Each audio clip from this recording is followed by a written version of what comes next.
What's up, everybody? It's your boy Hurt coming to you with another episode of Afterlife. We talk about anything and everything that we feel like talking about today. Today's no different. We're going to reach in that bag of goodies, subjects, and material. We're going to pull one out, dive right in, and discuss it. Story time. That's right, story time. So, today we're going to go back to the first time I caught my first felony. And that's my felony carrying a concealed weapon, or felony CCW is what the crime is or the charge is, but it means carrying a concealed weapon. Got caught carrying a 38, little six shooter, whatever. So, anyways, leading up into that, around this time in Michigan, K2 was big, or Spice, or whatever. Um, and I was on probation at the time, so you could smoke Spice or K2, and it gave you the effects of weed or whatever, gets you high. I don't know if any of you've tried it or if any of you've been incarcerated before, but K2 or Spice is big behind the walls or whatever. Um, so, anyways, I was smoking a lot of Spice, but I also knew who sold the Spice or who made it. So I would go to him and get it in bulk. Like I would get like 400 or 500 baggies of Spice, and I would go out and sell them for like 10, $15 a pop. Or I would sell them for two for 10, three for 15, and I think four for 20. And I was making a killing off of it. People were buying it that were on probation. People were using it. I mean, at the stores, they were selling it for $15 a pop. So I was selling it for four for 20. And it was the same exact shit that the stores were using, the same exact person they were getting it from.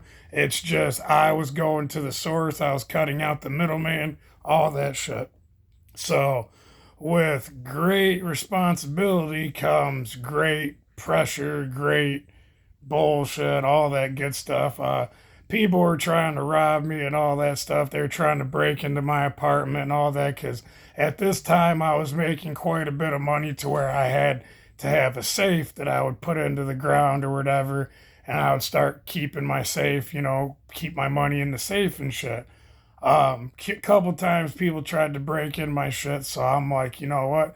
And here's where it's fucked up. I had no record really. I think I had a possession, maybe a MIP, whatever. So I could have probably went and got a shotgun legally. Don't know why I didn't. It's besides the point. Besides the point. Um, so I went on the street and I got a 38, nice little 38, whatever, six shooter, whatever. That prevented a lot of the break ins or whatever. Because I think one, maybe two more times after that, I was there and I had my 38 waiting for him, and after that, people started getting wind that, Hurt's armed, whatever. Um, we started partying more, we started selling more, we started getting into a lot more trouble just because with a lot of that stuff you stop caring because the money's coming in. You stop caring because you can buy everything, you can waste money, you can just blow it on alcohol, on chicks, on drugs, on anything. You can buy time pretty much. So one night, you know, these two individuals kept coming back for more Spice and more K2, like so bad that it was kind of crackish, like it was crackheadish.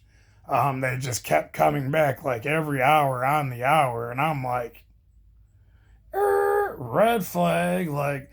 So I stopped selling to them. I was like, nope, I'm done. You guys are cut off. Like this is like the 10th time you guys have come back. This is weird. They got all upset. They got all bent out of shape. They were causing a scene. They wanted to fight. We got in a little tussle or whatever. I got the best of them, whatever. And the girl was all upset, bringing her man, dragging her man away, whatever.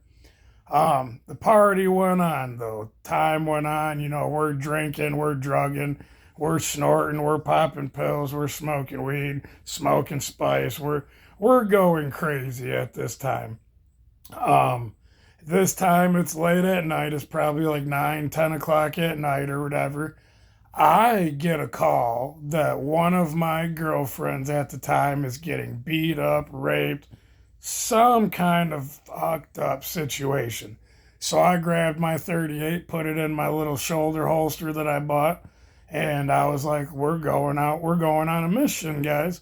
And luckily, my homie's like, nope, let me see it. He unloaded my shit, gave it back. He goes, you don't need to have it loaded. He's like, that's 5 to 10 per bullet. He's like, just go and scare him, whatever. We go downstairs to get ready to get in the car, go do whatever. Still to this day, I know who ratted me out. It was in my police report, it was in all that stuff. And it was the dude that I didn't sell to and the chick, his girlfriend, whatever. Um, but they ended up raiding my crib because they ended up saying that I had drugs, I had coke, I had alcohol, I had guns, I had all that stuff. They got a bunch of police together, raided my crib or whatever. As soon as I came out the crib, got in the car, they guns drawn, guns raised, everything. You know, I'm like, what the fuck? They're like, gun, we see a gun, don't move, all that good shit. And I'm so fucked up that I don't know what's going on until I see all the guns and like shotguns and handguns. And I believe they were M16s, but I was kind of fucked up, so don't quote me on that. But shotguns and handguns and all that for sure. They took me to the ground. They went up to my apartment. They ransacked my apartment. They took all my money. They took all my spice. They took all my other shit. Ended up getting charged with, it was like what? Carrying concealed weapon. Um, what was it? Felon in possession of a firearm. Fleeing and eluding, resisting arrest, all that good shit. But they charged me with they charged me with, after everything was said and done and everything got plead down and everything got worked out with the lawyers, with the courts, all that good shit. As long as I took my first felony, the carrying concealed weapon and the fleeing and eluding and all that, they dropped everything else because they're like, this is your first felony. You're going to be on felony probation, all that good shit. You're pretty much fucked now, is what they pretty much thought of it. They were like, well, he got a felony now. He's going to have a hard time getting a job, all that good shit. And they were right. So that's the first time I caught my felony. So hopefully you guys like the story time. Hopefully you guys can comment, subscribe, let me know. We're almost to 300. Here's another one. It's your boy Hurt coming to you. Have a good day, everybody.